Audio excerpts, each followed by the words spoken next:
Hey, what's up team? Eddie Gray here. A lot of people talking about Logic Pro 11. It's quite exciting. Let's check this out. This gentleman has a video, the best Logic Pro 11 feature no one is talking about, and yet when you check out the video, literally everything he is talking about, everyone is talking about, but I do respect the hustle. Let's take a look at Mr. King David Jordan.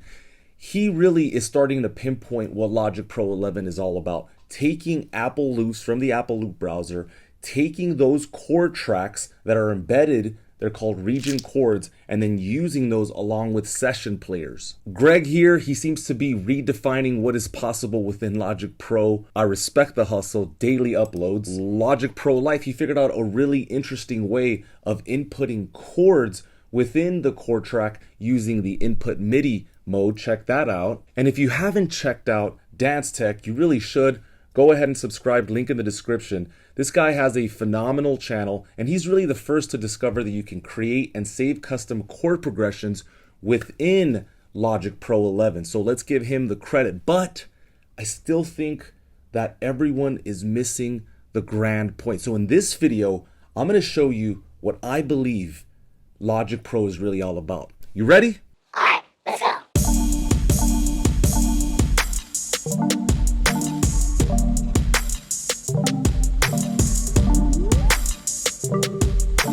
All right, I'm stoked. It's a brand new day, another opportunity to get right, another opportunity to learn more about this fascinating program. It's obviously in its early stages. There wasn't a grand change as it relates to the GUI, but there's definitely something under the hood, and we all need to be taking a look at it because these changes will start to evolve and we will need to adapt to them. And a lot of it has to do with chord tracks. We know that session players are going to follow region chords or what is found on the chord track. At the moment, I only have a defaulted C major chord track. And so when I play all of the session players, keys, pads, bass, drummer, percussion, we get this.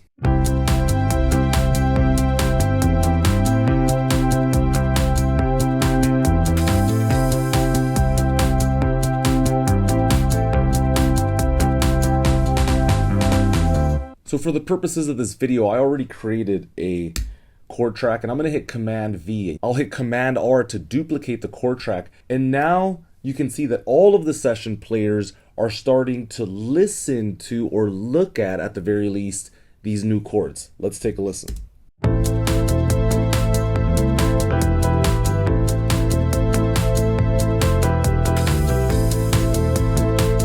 And as some of these other content creators have pointed out, there's things that you can do with the chords. You can splice them up and create interesting effects. But I still think that we're missing the point. And so here it is right here, ladies and gentlemen. This is what I think we are going to be exposed to in the next couple of years. Obviously, we are going to get a host of new chord progressions. Similar to Mixed in Key, which has a great plugin suite called Captain Chords or the plugin Pilot series.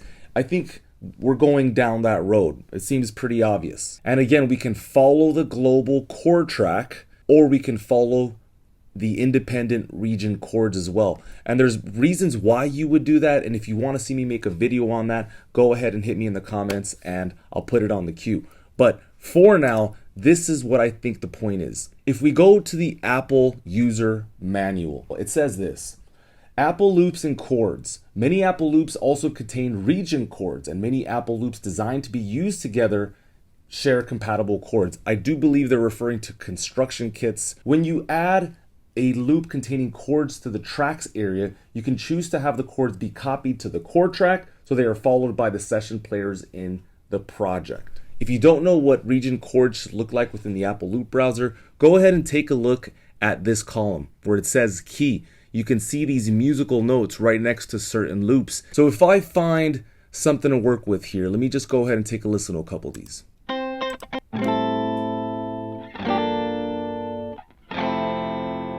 So if we look at Midnight Moves guitar chords, we see that it is an audio loop. It's in blue, which means that there are some limitations from the get-go. And I believe that ultimately this program is basically going to be completely flexible. In other words, you'll be able to change audio into MIDI right away, audio into the pattern region, kind of anything goes.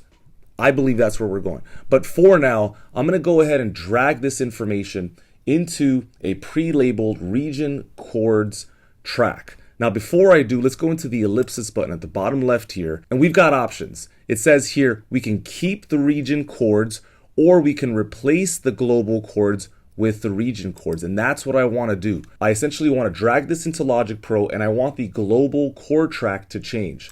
So let's go ahead and do that now.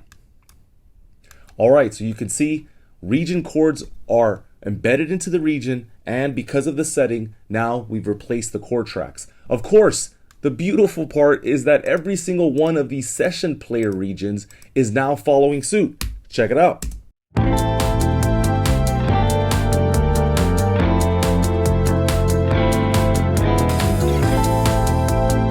Now that is phenomenal on so many levels. I mean, I'm so grateful that we get to do this. This was not even conceivable, but 10, 20 years ago. This is insane on so many levels. The limitations are obvious. I can't change these chords, right? We're not able to go into the region chords and manipulate them yet. There are some limitations. If I change anything within the global chord track, nothing is going to follow suit as far as audio goes. Obviously, the session players will adapt to any changes, but audio is out of the question. Let me go ahead and delete this. If I do the same for a MIDI loop, the loop types here, and I will sift only through MIDI loops, and let me try and find something worth our time.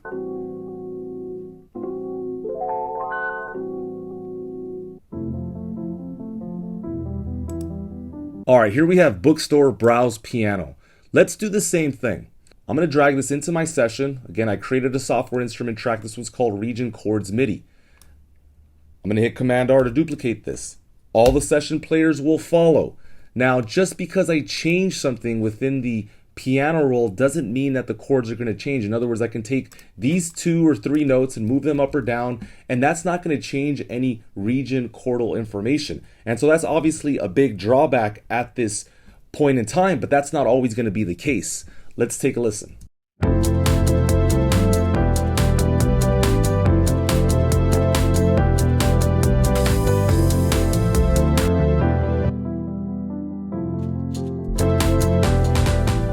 So here's what I think the point of Logic Pro is. At its most basic level, this has become the best educational tool for any beginner. If you're brand new to music production, I can tell you right now, it is absolutely intimidating to the core.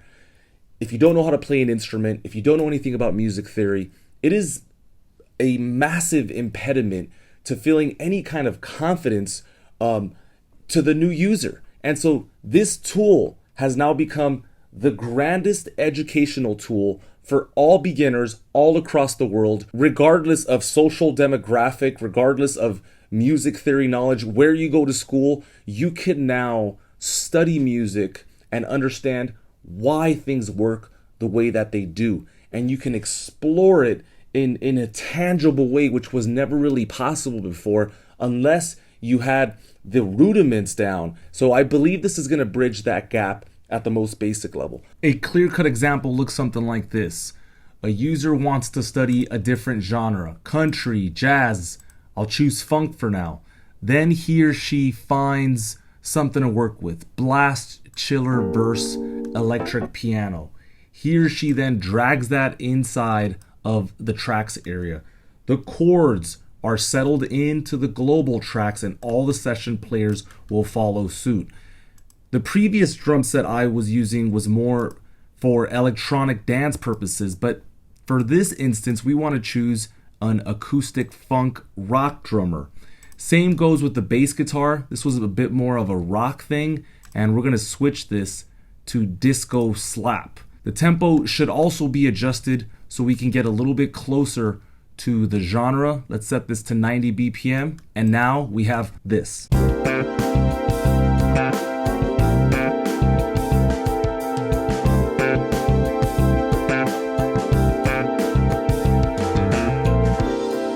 He or she can go inside of the new Studio Bass plugin and start to try out different basses. Here is the coveted Paul McCartney bass. Here is a classic P bass. Let's see what this sounds like.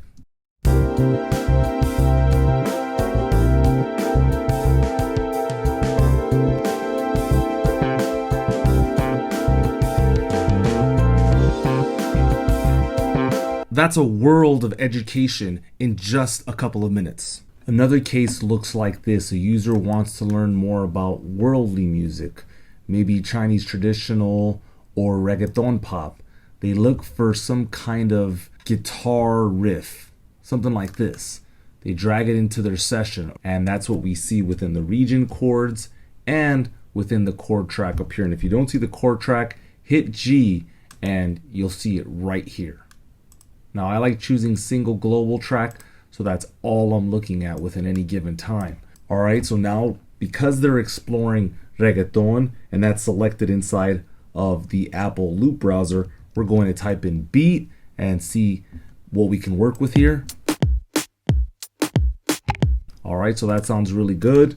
We will duplicate everything. Now, let's go ahead and churn out a session bass player.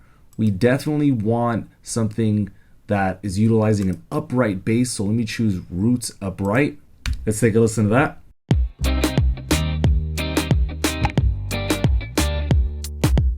All we need now is a keyboard player to play some kind of arpeggiated line.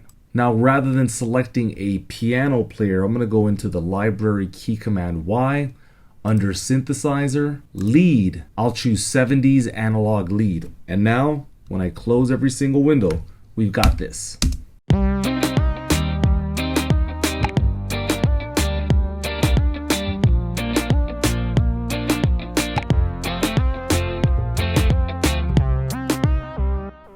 And with the myriad of options available with each session player, this provides the most comprehensive education possible in the world today. I truly believe it. Really going to help people understand how music works. So let's say they change their mind. Maybe now they want to explore hip hop. If I type in boom bap, looks like we have a couple of beats here. So let's drag one of these in. All right, so we're going to replace this audio track. I'll take a pattern region and we'll burn it into audio. I don't need these chords up here anymore. So I'm going to control click and tell this section to paste the region chords onto the global track. This reggaeton beat is no longer needed, so we will delete that. All right, let's take a listen to this.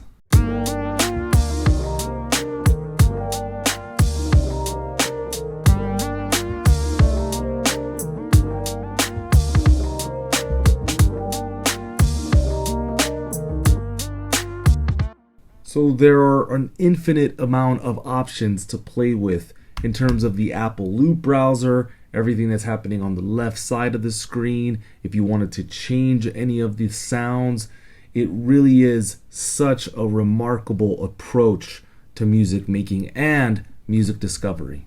And the best part about this is that when I click on the session bass player and I hit the key command P, this shows me the MIDI events, the choices that the AI is making. Again, perhaps helping somebody understand how a bass player plays and perhaps helping them become a better bass player because of it. Let's listen to this in solo.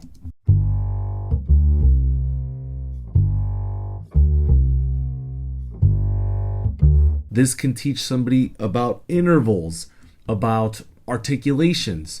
If we listen to the 70s analog lead, and again, if I hit P, we can look at the progression. Let's go to the drummer. If I hit P and we look closely at all the MIDI events, this can lead someone to understand micro dynamics, micro time changes. Perhaps this will allow someone to study the work of Jay Dilla because of it.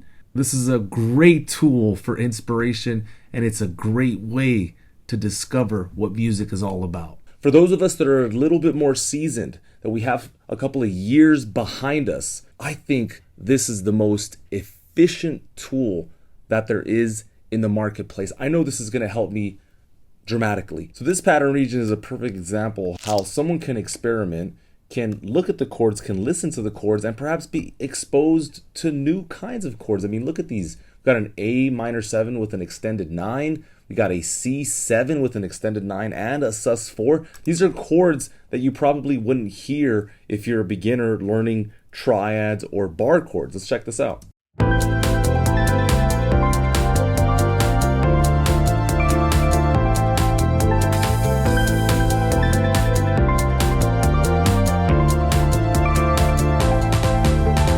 I'm of the mind that the faster I can work, the more projects that I could complete with integrity, right? We want high quality output, and also we need to kind of move on as there's a lot going on in this world. We can't spend 500 hours on every single EP.